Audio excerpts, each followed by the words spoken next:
पढ़न गयो रघुराई। गुरु ग्रह पढ़न गयो रघुराई। अल्प काल विद्या सब आई।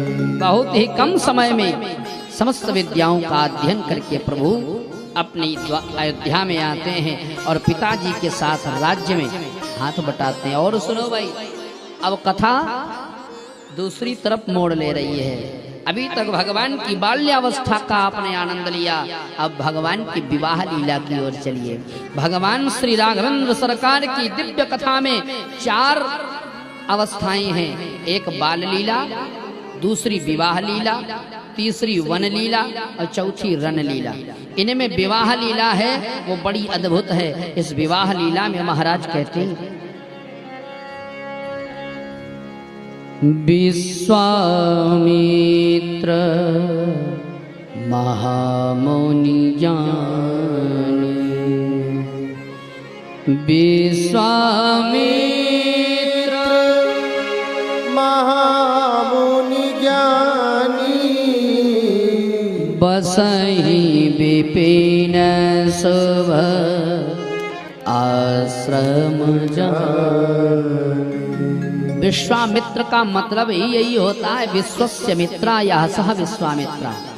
विश्व माने संसार, संसार का जो मित्र हो उसे कहते हैं विश्वामित्र। एक बात याद रखना, राम जी के समय में 2 ऐसे वैज्ञानिक हुए। कौन? विश्वामित्र और अगस्त, जिन्होंने बड़ी बड़ी मिसाइलों को लॉन्च किया, अर्थात अस्त्रों का अनुसंधान किया। और जब अनुसंधान कर लिया तब वह अस्त्र भगवान को समर्पित किए, रावण वध में सहयोग प्रदान किया महाराज। और विश्वामित्र जी महाराज ने विचार किया, सब कुछ तो ठीक है लेकिन यह असुर यज्ञ नहीं होने देते।